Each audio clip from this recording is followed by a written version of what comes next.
Class 10th। मैंने आपको elimination method बता दी है, ठीक है, और सब्स्टिट्यूशन हो गई है आपकी, ठीक। अब आपकी और ग्राफिकल 3 मेथड हो चुकी हैं, ग्राफिकल, सब्स्टिट्यूशन, एलिमिनेशन। अब चौथी मेथड है क्रॉस मल्टीप्लिकेशन, ठीक है। ये हम आज पढ़ेंगे। इसका मतलब ये नहीं है कि ख़त्म हो गया अभी चैप्टर, क्योंकि उसके बाद आपकी कंसिस्टेंसी, इनकंसिस्टेंसी और वर्ड प्रॉब्लम भी करेंगे, ठीक है। तो आज पहले क्रॉस मल्टीप्लिकेशन देखते हैं। देखो बेटा, ये आपके वो सिस्टम दिया होता है हर मेथड में, a1x b1y plus c1 a2x b2y c2, ठीक है। इसको हम अब दूसरी मेथड से x y की वैल्यू कैसे निकालते हैं। तो देखो क्रॉस मल्टीप्लिकेशन में बहुत सिंपल है, कुछ नहीं करना। x y और कांस्टेंट, कांस्टेंट के लिए 1, 3 सेपरेट इक्वेशन इक्वालिटी बना लो, ये इक्वालिटी डाल के x y और 1 कांस्टेंट, ठीक है। तो जो भी आपकी कांस्टेंट टर्म है उनको सबको आपको लेफ्ट में रखना है। यदि कोई राइट में दिए तो उसको लेफ्ट में ट्रांसफर कर लोगे, ठीक है। अब देखो क्या करना है, आपने लिख लिया x y और 1, ठीक है, ये लगा ली लाइन पॉइंट की, ठीक है। अब सुनो, x के नीचे x के नंबर नहीं आएंगे, हमें सारा काम कोफिशिएंट पे करना है। किस पे? कोफिशिएंट। कोफिशिएंट मतलब a1 b1, ठीक है, कांस्टेंट c1, a2 b2 और कांस्टेंट c2, इन पे करना है। तो x के नीचे ना x के कोफिशिएंट नहीं आएंगे, तो आप क्या लिख दोगे, b1 b2 c1 c2, ठीक है। x के नीचे x के कोफिशिएंट नहीं आएंगे तो b1 b2 c1 c2। अब देखो y के नीचे y के कोफिशिएंट नहीं आएंगे, ठीक है, c1 c2 a1 a2। अब बात ये आती है कि पहले c1 c2 लिखें कि a1 a2 लिखें। तो ये b और c, ये c पे खत्म हो रहा है तो c लिखोगे, ठीक है। अब 1 के नीचे 1 तो कांस्टेंट है, तो कांस्टेंट के नीचे कांस्टेंट के कोफिशिएंट नहीं आएंगे, ये आएंगे a1 a2 b1 b2, ठीक है। तो आपको इस तरीके से साइकिल चलानी है, b c c a a b, it means BCA system चलाना है, BCA।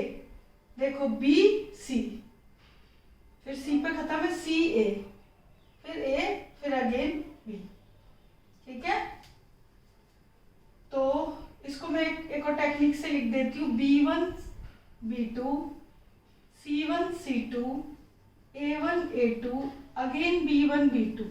ये सिस्टम देखना जो मैंने ऊपर लिखा हुआ है, ये क्रॉस करोगे इस तरीके से। ये है आपका, मैंने लिखा पहले b1 b2 c1 c2 a1 a2 again b1 b2 लिख दो, लिख लिया। अब देखो b1, ये जो पहला है, पहले 2 नंबर हैं वो इधर आ जाएंगे, पहला दूसरा, दूसरा तीसरा और तीसरा चौथा। समझ आ गई बात? तो ये बना लिया करो ये चीज, ओके। तो ये आ गया। अब आपको क्या करना है, नेक्स्ट स्टेप, ये क्रॉस मल्टीप्लाई करना है, b1 c2 ऊपर से जो नीचे आ रहा है पहला नंबर, ऊपर से नीचे क्रॉस मल्टीप्लाई करना है, इसीलिए तो इसका नाम क्रॉस मल्टीप्लिकेशन मेथड है। b1 c2 minus b2 c1, okay. अब y c1 a2 minus c2 a1, a1 b2 minus a2 b1, जो भी स्टार्ट होगा 1 से होगा, b1 c2, ठीक है। ऊपर से नीचे प्लस और माइनस नीचे से ऊपर, ठीक है, ये ध्यान रखना है। ऊपर से नीचे एरो है जो, वो प्लस, और जब नीचे से ऊपर ले जाएंगे तो माइनस बीच में, ठीक है। तो आपका ये आ गया x अपॉन, ये आ गया y अपॉन, और ये 1 अपॉन आ गया। अब आपका ये कांस्टेंट है, ये अननोन वेरिएबल है x और y, इसको भी 1 के इक्वल लिख लो और y को भी इसके इक्वल लिख दो। लास्ट वाले को x के बराबर भी लिख दो, y के बराबर भी लिख दिया।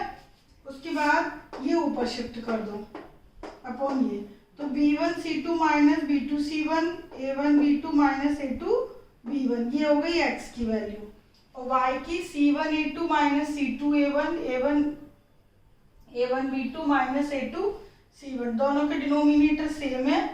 ये BC है, ये BC है, तो कैसे याद रखोगे, 1 2 1 2 2 1।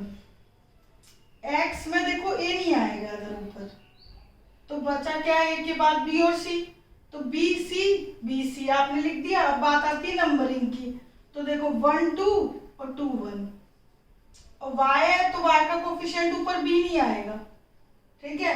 तो क्या बचा भाई, सी ए बचा, तो आपने लिख लिया भाई सी ए लिख लिया। अब बात आती है नंबरिंग की, तो 1 2 2 1, ठीक है। नीचे सेम है ए बी 1 2 2 1 1 2 2, ठीक है। तो जिसको यदि क्रॉस मल्टीप्लिकेशन मेथड नहीं आएगी तो वो डायरेक्ट ये फॉर्मूला यूज कर सकता है, ठीक है। तो मैं आपको दोनों तरीके से ये क्वेश्चन करके बताती हूँ, तो आपको और क्लियर हो जाएगी बात, ठीक है। तो ये एग्जांपल लिखा हुआ है मैंने, A1 B1 C1 A2 B2 C2। तो सबसे पहले क्रॉस मल्टीप्लिकेशन के लिए ये आपका A1 B1 है, ये A2 B2 है, ये C1 C2 है, ठीक है। तो देखो सबसे पहले ये सिस्टम लिखोगे ये वाला, तो ये सिस्टम आपका क्या है, B1 B2 C1 C2 A1 A2 B1 B2 ये है, ठीक है, लिख लिया।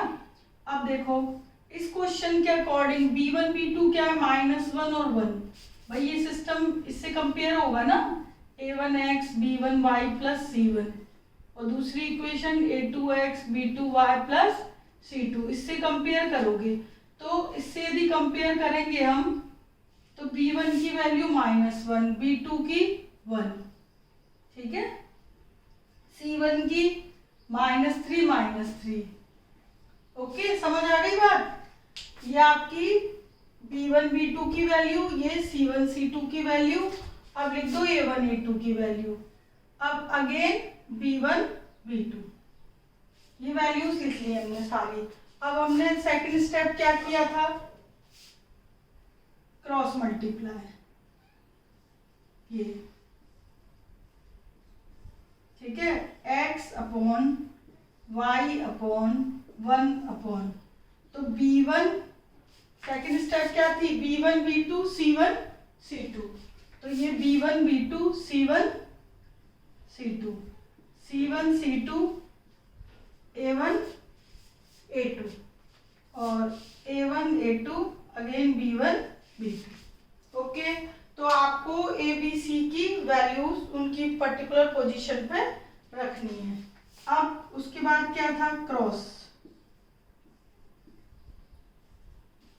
ठीक है। करते करते सिस्टम और भी इजी हो जाता है, यूज टू हो जाओगे धीरे धीरे। ये -1 -3 ऊपर से नीचे मल्टीप्लाई, फिर माइनस नीचे से ऊपर मल्टीप्लाई। तो मैं एक एक चीज चलो लिख देती हूँ, -1 इंटू -3, फिर 1 इंटू -3, ऐसे क्रॉस मल्टीप्लाई करना है। इसको इससे मल्टीप्लाई, माइनस इसको इससे मल्टीप्लाई y, फिर डायरेक्ट जब आप यूज टू हो जाओगे तो डायरेक्ट मल्टीप्लाई करने लगना। -3 into 4 -3 into 2 2 into 1 -4 into -1, okay. सारी वैल्यू लिख दी क्रॉस करके, ठीक है। ये आपका ये रहा, ठीक है। फिर क्रॉस किया, वो ये रहा सेकंड स्टेप, ठीक है। अब देखो x अपॉन, अब आप ये कैलकुलेट कर लोगे, 3 -3 और माइनस +3, भाई ये माइनस का 3 और ये फॉर्मूले का माइनस, ये -12 और minus minus +6, 2 minus minus plus और 4, तो x अपॉन 9 y अपॉन -6 और 1 अपॉन 6, ठीक है। पूरा कैलकुलेट कर लोगे, कर लिया, क्योंकि यहाँ तो भाई स्टैंडर्ड फॉर्म थी, ये A1 B1 में चल रहा था, यहाँ तो आपके पास नंबरिंग है ना, तो कैलकुलेशन हो जाएगी। उसके बाद x बराबर और y बराबर, दोनों के बराबर ये लास्ट वाला नंबर रख दिया करो, ठीक है। और हाँ एक और चीज है, यदि आपको लगता है कि जो तीनों ये डिनोमिनेटर है किसी एक कॉमन नंबर से कैंसिल हो रहे हैं तो कर दो। अब आप देखो ये 3 से कैंसिल हो रहे हैं, तो 3 3 जा 9, 3 2 जा 6, 3 2 जा 6, पर तीनों किसी एक नंबर से कैंसिल हो रहे हैं तो कर दो, कर दिया। अब x को भी कांस्टेंट के बराबर रख दो और y को भी कांस्टेंट के बराबर रख दो। रख दिया, इसको भी कांस्टेंट के बराबर, इसको भी। तो x इज इक्वल टू आ गया 3/2 और y इज इक्वल टू आ गया -2/2 यानी कि -1। ओके, तो x 3/2, y is equal to -1। तो ये आपकी क्रॉस मल्टीप्लिकेशन मेथड है। ठीक है, सबसे पहले ये सिस्टम अरेंज कर लोगे, सारी वैल्यू लिख लो b c a b। तो b की लिख ली, c की, a की, b की। फिर x के नीचे ये क्रॉस आएगा, ये एक आगे पेयर, b y के नीचे दूसरा और कांस्टेंट के नीचे ये तीसरा। तो ये तीनों पेयर की वैल्यूज लिख के क्रॉस मल्टीप्लाई कर दोगे। ठीक है, अच्छे से देखना, एक एक चीज लिख के करना तो हो जाएगा। ठीक, अच्छा, अब जिसको ये मेथड प्रॉपरली नहीं आया तो वो बच्चा क्या करेगा, ये याद कर लेगा x और y की वैल्यू क्रॉस मल्टीप्लिकेशन मेथड की। तो यदि उसको ये याद है, ये फॉर्मूला याद है, तो उसको क्या करना है, इसी एग्जांपल के थ्रू बता रही हूँ। जैसे ये क्वेश्चन है, अभी हमने 1 जो लिया, उसमें a1 की वैल्यू, b1 की वैल्यू, c1 की वैल्यू, ये y है, 4 नहीं है, ये सारी वैल्यू लिख लोगे। a2 की वैल्यू, b2 की वैल्यू और c2 की वैल्यू सारी लिख ली और इन फॉर्मूले में पुट कर दोगे। x बराबर क्या निकाला था, b1 c2 minus b2 c1 upon a1 b2 minus a2 b1। ठीक है, x की वैल्यू लिख ली और इसको कैलकुलेट कर दोगे। 3 और 3 1 जा 3, माइनस माइनस प्लस, 2 + 4, तो 6 अपॉन 6, 3 और ये +3, 2 + 4, 6/6। यहाँ तो हमारा नहीं आ रहा था 1, अच्छा सॉरी बेटा, ये ठीक कर लेना, 3 + 3 6, सॉरी बेटा, इसको ठीक कर लेना। तो 2 से डिवाइड करेंगे, ये आ जाएगा 2 और ये 2, तो इससे हमारा x की वैल्यू क्या आ जाएगी, 1। इसको बेटा करेक्ट कर लेना, यहाँ पे मैंने 3 + 3 9 लिख दिया था, ये 6 है, 6 कर लो इसको। ठीक है, 6 करोगे तो 2 से कैंसिल हो जाएगा और x की 1 आ जाएगी। ये करेक्शन मैंने यहाँ देखा तब की, यहाँ तो 1 आ रही है, यहाँ नहीं, क्योंकि आप किसी भी उससे करो आंसर तो सेम आएगा, किसी भी मेथड से करो, चाहे इस फॉर्मूले से करो, चाहे ऐसे करो, या एलिमिनेशन सब्स्टिट्यूशन, किसी से भी। ठीक है, तो ये हमारी वैल्यू क्या आ गई, 1। तो x की वैल्यू तो मिल गई हमें 1। ठीक है, अब हम y का फॉर्मूला लगाते हैं। तो y का फॉर्मूला क्या है, c1 a2 c2 a1 upon denominator same है दोनों के, तो यहीं से लिख लीजिए 2 1 4 -1 -12 + 6 और नीचे क्या था 2 + 4 -6/6 यानी कि -1। तो y की वैल्यू आ गई -1। तो या तो बच्चों ये फॉर्मूला याद कर लो, ठीक है, और ये सारी वैल्यूज लिख के इस फॉर्मूले में पुट कर लो, या फिर ये वाली ऐसे अरेंजमेंट करके क्रॉस मल्टीप्लिकेशन से कर सकते हो। ठीक है, तो ये अब आपके ऊपर है। तो एक एग्जांपल हमने कर लिया, अब हम ये मैंने यहाँ पे कुछ क्वेश्चंस और लिखे हुए हैं, तो मैं इनमें से 1-2 और करवाती हूँ। तो ये हमारा हो गया। अब देखिए एक और क्वेश्चन, 1-2 और करोगे ना तो आपको और क्लियर हो जाएगा।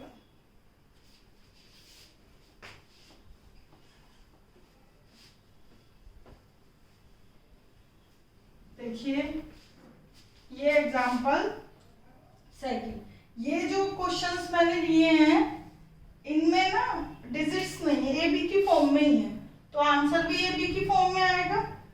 ax + by a - b, तो अब a - b इधर है, इसमें a माइनस बी इधर है, तो मैंने बोला ना कांस्टेंट टर्म भी किधर शिफ्ट कर दोगे, लेफ्ट में। तो मैं यदि a माइनस बी को लेफ्ट में शिफ्ट करूंगी तो ये जो है ब्रैकेट लगा लो पूरा यहाँ पर। इन क्वेश्चनों में ये बड़ा ध्यान देना पड़ेगा आपको, यहाँ 2 टर्म है, ठीक है, तो इधर आएंगे तो साइन चेंज होगा, तो आप ब्रैकेट लगा लो, यानी माइनस के प्लस के भी होगा यदि ब्रैकेट खोलती हूँ तो मैंने पूरा इधर शिफ्ट कर दिया ब्रैकेट लगा के, ठीक है, क्योंकि ये कांस्टेंट टर्म जिससे अलग से रहे। सेकंड है बी एक्स माइनस ए वाई, अब ए प्लस बी को यहाँ लाएंगे तो ये हो गया। तो अब ये प्रॉपर a1, b1 और c1 वाली फॉर्म में बन गई, यानी कि ये प्रॉपर किस फॉर्म में हो गई, a1x b1y c1 और a2x b2y, यही हमारा सिस्टम है, इसके अकॉर्डिंग हो जाना चाहिए, ठीक है, ये कर दिया। अब क्रॉस मल्टीप्लीकेशन मेथड में क्या करते हैं हम, b1 b2 c1 c2 a1 a2 और b1 b2 ये करते हैं, ठीक है।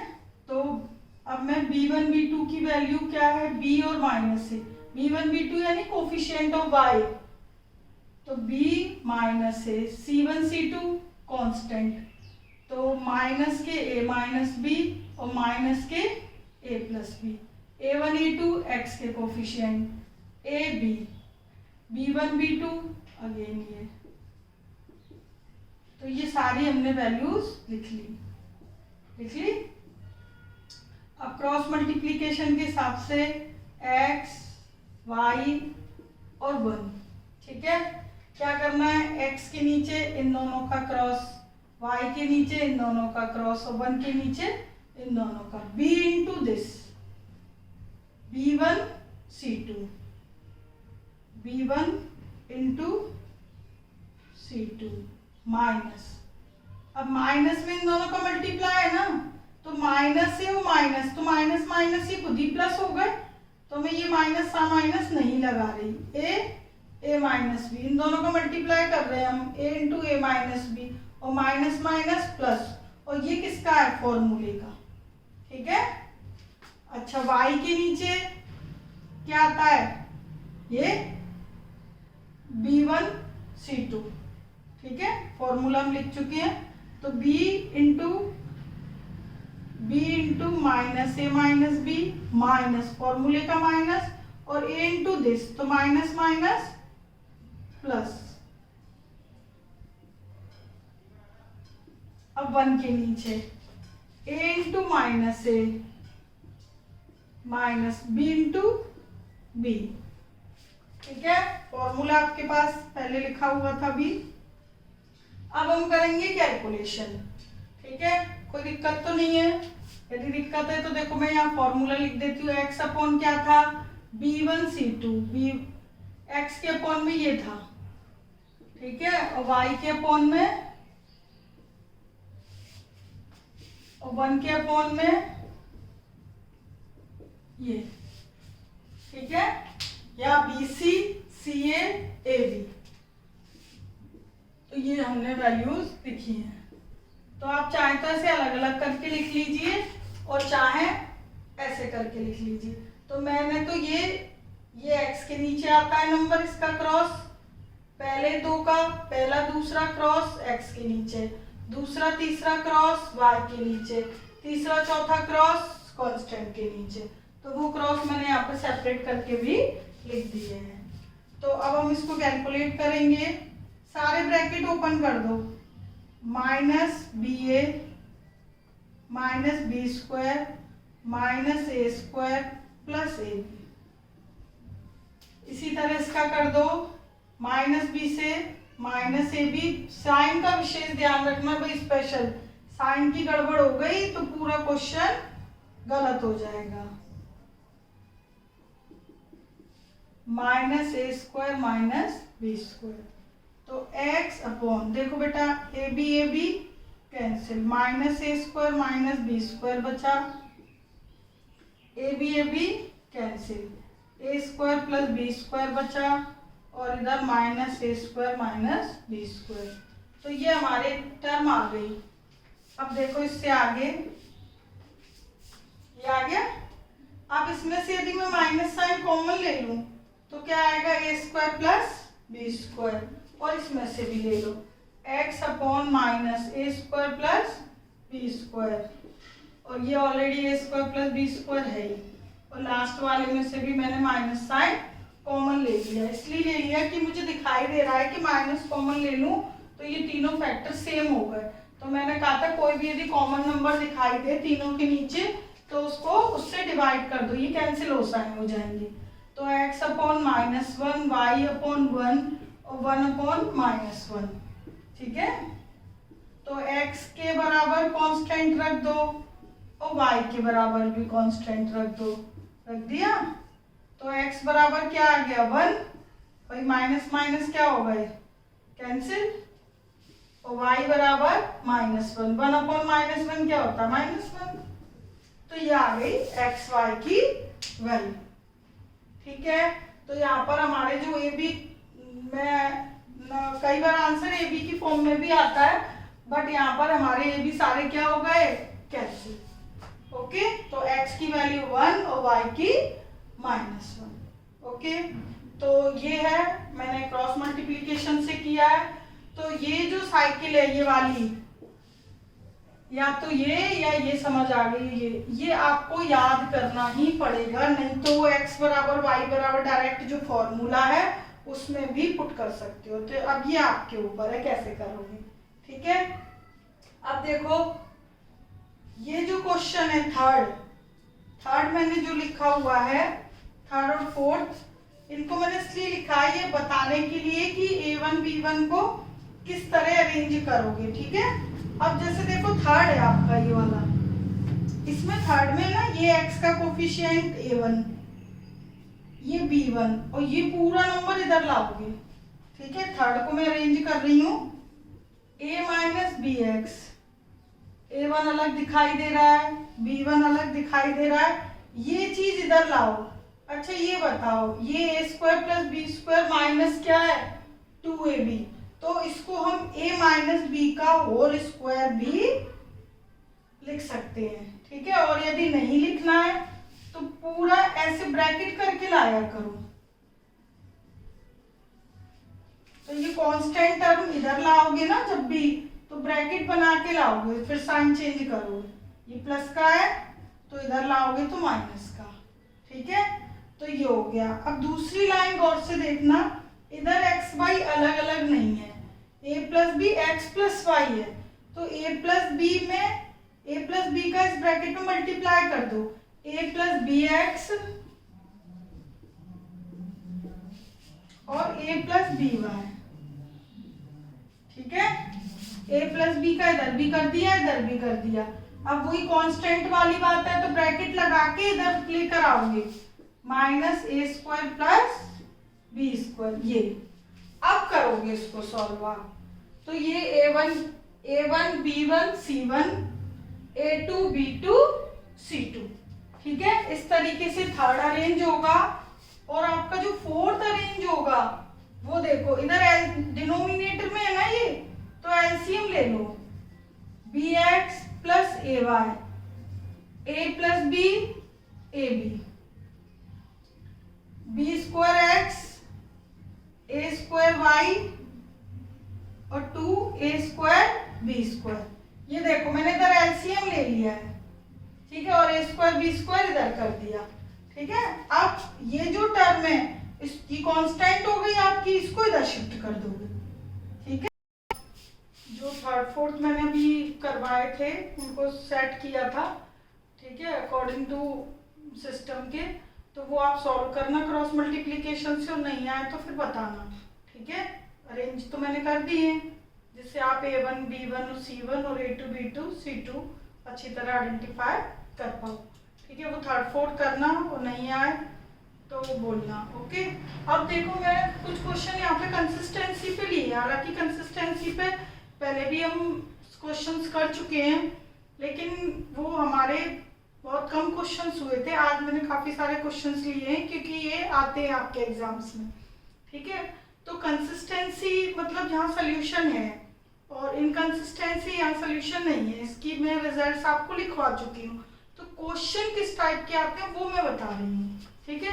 जैसे देखो first question, in each of the following system of equation whether the system have unique solution, no solution और इनफाइनाइटली मेनी सॉल्यूशन। तो आपको जो भी सिस्टम्स दिए गए हैं इन तीनों में आपको जज करना है कि कौन सा यूनिक सॉल्यूशन रखता है, कौन सा नो सॉल्यूशन रखता है, कौन सा इनफाइनाइटली सॉल्यूशन रखता है। यदि कोई in case there is unique solution find it, यदि कोई यूनिक सॉल्यूशन है तो फाइंड करो। तो पहली बात तो हम सॉल्यूशन चेक कर ले, ठीक है।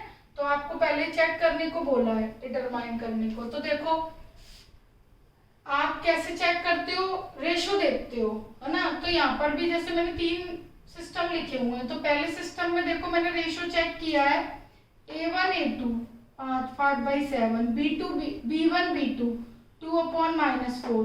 तो दीज आर नॉट इक्वल, तो ये किसकी कंडीशन है, पहले 2 रेशो नॉट इक्वल है, यानी कि सिस्टम है यूनिक सॉल्यूशन। तो बस आपको ये चेक करना है कि सिस्टम के पास यूनिक सॉल्यूशन है, मैनी सॉल्यूशन है या नो सॉल्यूशन है। तो आपको तीनों की कंडीशन मालूम है, ये यूनिक की है, ये रेशो सेकंड क्वेश्चन के रेशो चेक किए तो तीनों बराबर आ रहे हैं, तीनों बराबर है तो सिस्टम के पास मैनी सॉल्यूशन है।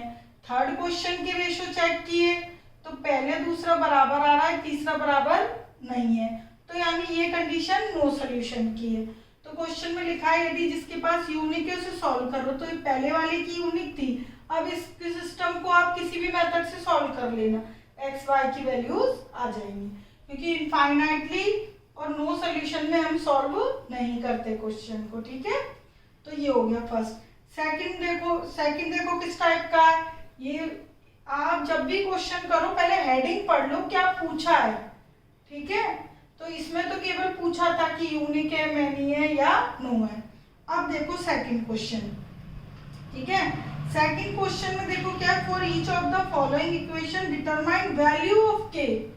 इसमें के की वैल्यू पूछी है, आपको ये डिटरमाइन नहीं करना कि मैनी सॉल्यूशन है, नो सॉल्यूशन है, ये यूनिक है, ठीक है। के की वैल्यू निकालनी है और आपको दिया गया है कि system has unique solution, given है ये कि सिस्टम के पास यूनिक सॉल्यूशन है, आप तो के की वैल्यू बताओ।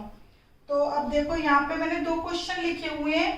पहला देखो ये first, for a unique solution, unique solution की ये कंडीशन होती है, तो यूनिक सॉल्यूशन की हमने कंडीशन लिख ली क्योंकि हमें गिवन है कि सिस्टम के पास यूनिक सॉल्यूशन है, हमें तो के की वैल्यू निकालनी है। तो सिस्टम के पास यदि यूनिक सॉल्यूशन है तो रेशो बराबर नहीं होंगे, तो मैंने A1 A2 की वैल्यू B1 B2 की देखो 2/k 3/-6 लिख ली, बीच में नॉट क्रॉस है, नॉट इक्वल टू है, सॉरी, ठीक है। अब इसको ऐसे ही सॉल्व करना है जैसे इक्वल टू वाले करते थे आप, ठीक है। क्रॉस मल्टीप्लाई कर दो, -12 3k, 3 को इससे कैंसिल करोगे -4, तो k की इसको सीधा लिख लो k नॉट इक्वल टू -4, ठीक है। यानी कि यहाँ पर k की वैल्यू -4 नहीं होनी चाहिए, नॉट इक्वल टू है ना। तो it means for a unique solution there are all possible value of k, all real possible values except -4। तो वो चीज मैंने यहाँ पर ये मैंने लिख दिया है, ठीक है, कि गिवन सिस्टम है वो unique solution for all real values of k other than -4। इसी टाइप से ये दूसरा है, इसमें भी यूनिक सॉल्यूशन है तो वही कंडीशन, नॉट इक्वल टू मैंने वैल्यू लिख दी, क्रॉस मल्टीप्लाई कर दिया, 3k -3 2k -1, जैसे आप इक्वेशन सॉल्व करते हो वैसे ही करना है, 3k -3 k एक साइड कर लो, कांस्टेंट टर्म एक साइड, तो k नॉट इक्वल टू 2। तो यहाँ पे all real values of k are possible, k की सारी रियल वैल्यूज पॉसिबल है, केवल 2 नहीं होनी चाहिए, okay, other than 2 for a unique solution, okay. तो एक हो गया इस टाइप का। अब देखो क्वेश्चन नंबर सेकंड में सपोज करो यहाँ पे लिखा आ जाता है नो सॉल्यूशन, क्या लिखा आ जाता है, नो सॉल्यूशन। तो नो सॉल्यूशन की कंडीशन क्या होती है, A1/A2 is equal to B1/B2, ये देखो ये लिखी है, ठीक है, ये इज इक्वल टू होना चाहिए और थर्ड नॉट इक्वल टू, तो इज इक्वल टू में ही आपको पता चल जाता है। तो ये यहाँ पे इज इक्वल टू आ जाता, यदि यहाँ पर नो सोल्यूशन होता क्वेश्चन में इज इक्वल टू आ जाता, यानी k की वैल्यू -4 के लिए सिस्टम क्या होता, नो सोल्यूशन, ओके, तो जब नो सोल्यूशन आए तो आप is equal to is equal to is equal to, तो k इज इक्वल टू -4 यदि वैल्यू होगी तो सिस्टम के पास नो सोल्यूशन। ओके, तो आपको कंडीशन के अकॉर्डिंग k की वैल्यूज निकालनी है। ओके, समझ आ गया। नो सोल्यूशन के लिए इज इक्वल टू, यदि मान लो इसमें भी नो सोल्यूशन आता है तो is equal to is equal to is equal to, तो k इज इक्वल टू 2, तो k इज इक्वल टू 2 एक ऐसी वैल्यू है जिसके पास सिस्टम का कोई सोल्यूशन नहीं होगा, उसके अलावा कोई भी हो। ओके, तो ये नो सोल्यूशन के ऐसे करने हैं। अच्छा, अब देखो थर्ड कंडीशन है हमारी मैनी सोल्यूशन की। ये सारी हेडिंग एज इट इज यहाँ आ जाएगी, थर्ड क्वेश्चन सारी एज इट इज। अब लास्ट में मैं ये करा रही हूँ मैनी सोल्यूशन का, ठीक है। यूनिक और मैनी पे ज्यादा क्वेश्चन आते हैं, तो सबसे ज्यादा मैनी सोल्यूशन पे आते हैं। तो मैनी सोल्यूशन मतलब इनफाइनाइटली मैनी, ठीक है। तो उसके लिए देखो क्या है, ये मैंने 3 क्वेश्चन लिखे हैं। पहला देखो, तो मैनी सोल्यूशन की ये कंडीशन होती है तीनों रेशो बराबर है, तो तीनों वैल्यू मैंने लिख ली, 2/6, 3/k और -5/15। तो पहला और तीसरा तो 1/3 है, ठीक है, तो एक ही बार लिख देंगे 1/3, तो k की वैल्यू क्या आ गई 9।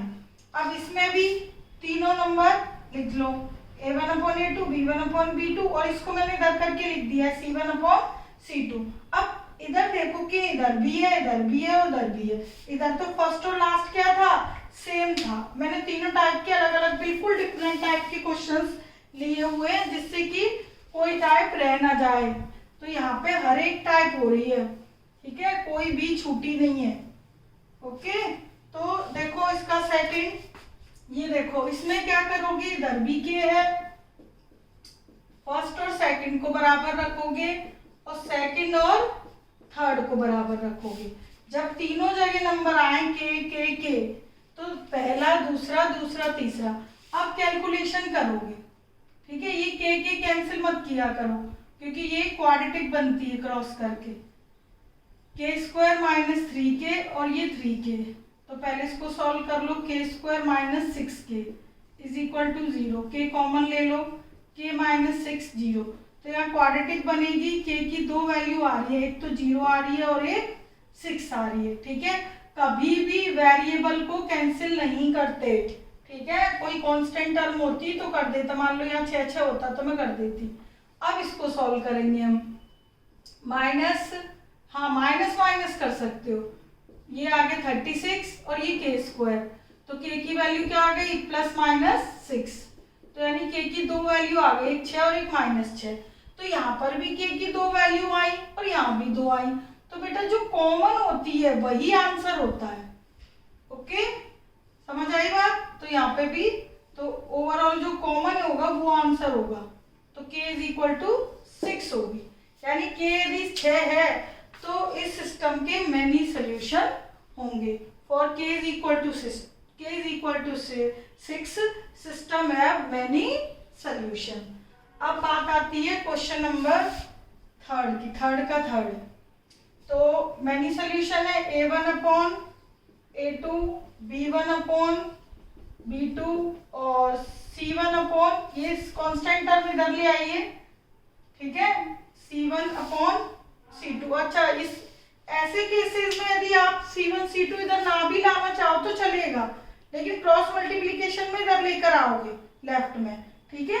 इसमें आप चाहे कांस्टेंट या तो राइट में ही रखो दोनों, या दोनों लेफ्ट में, ठीक है। तो 1/a + b - 2, ठीक है।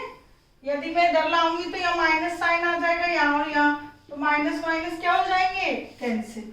तो ये आपकी इच्छा है, खैर। तो ये मैनी सोल्यूशन की कंडीशन में मैंने तीनों लिख लिए, ये थी ना मैनी सोल्यूशन की, जो मैंने फर्स्ट में लिखा है ना, ये सेम थर्ड में लिखना है, सेकंड में लिखना है। अब वही पहला, दूसरा और दूसरा, तीसरा। यहाँ 2 अननोन वेरिएबल है, कितने, 2, a और b, ठीक है। और इन दोनों में किसकी वैल्यू निकालनी थी, k की। और थर्ड इस टाइप का कोई क्वेश्चन आता है तो हम वहां लिख देंगे कि determine the values of a and b। इधर तो determine the value of k first और सेकंड में, थर्ड में a और b। तो 2 वेरिएबल का भी एक हालांकि मैं बता चुकी हूँ, आपको ध्यान हो तो एलिमिनेशन मेथड में मैंने बताया था, ठीक है। तो मैं ये अब दोबारा बता रही हूँ। तो जब ऐसे आए, तीनों में अननोन वेरिएबल है, तो पहला दूसरा बराबर रख दोगे और दूसरा तीसरा बराबर रख दोगे, ठीक है। अब इनको हम सॉल्व करेंगे। a plus B cross multiply कर दो, 2a माइनस 2b, तो आपके पास इक्वेशन बन जाएगी a माइनस 3b। एक इक्वेशन बन गई, एक इससे बन जाएगी। तो दोनों इक्वेशन को हम एलिमिनेशन मेथड या क्रॉस मल्टीप्लिकेशन, जो आपको अच्छी लगती हो उस मेथड से सॉल्व कर दोगे। अब इसको कर रही हूं मैं cross, 2a 2b minus 4a plus B, a plus B सारा इधर कर दिया मैंने, और ये 4, ये 2, मेरे पास दो इक्वेशन बन गई। इनको मैं आपस में सॉल्व कर देती हूँ, ठीक है। एलिमिनेशन से ही कर देती हूँ, इजी लगती है, ठीक है। ये साइन मैंने चेंज कर दी, ये दोनों सेम थे कोफिशिएंट, तो कोफिशिएंट सेम थे और साइन भी सेम थे, बस क्या करना पड़ता है, साइन चेंज। ये कैंसिल, आप किसी से भी कर लीजिए। -4, तो b की वैल्यू आ गई 1, तो b यदि 1 है, किसी में भी पुट कर लो b की वैल्यू 1, तो मैंने फर्स्ट में कर दी, तो a इज इक्वल टू 3, तो a 3 आ गया, b 1 आ गया। तो इनफाइनाइटली मैनी सोल्यूशन में एक अननोन वेरिएबल भी पूछ सकते हैं के, ठीक है, और दो भी पूछ सकते हैं। तो दो वाले में हमेशा दो इक्वेशन, लीनियर इक्वेशन का सिस्टम बन जाएगा और उसको आप किसी भी मेथड से सॉल्व करके ए बी, कई बार पी क्यू कुछ भी लिख के दे देते हैं, तो वो वैल्यूज आप निकाल सकते हो। और इस टाइप की सिचुएशन आती है कि एक ही वेरिएबल की दो दो वैल्यू आ रही है, इधर भी दो इधर भी, तो जो कॉमन आएगी वही होगा, ठीक है। अब आपके कंसिस्टेंसी के हर टाइप के क्वेश्चन हो चुके हैं, ठीक है। कंसिस्टेंसी उसको कहते हैं जिधर सोल्यूशन हो, यूनिक हो या मैनी हो, और जिधर नो सोल्यूशन है उस रिजल्ट को कहते हैं इनकंसिस्टेंसी, ठीक है। ओके, अब ये सारे आप क्वेश्चन करोगे, करते रहो, सेफ रहो और मैथ्स करते रहो।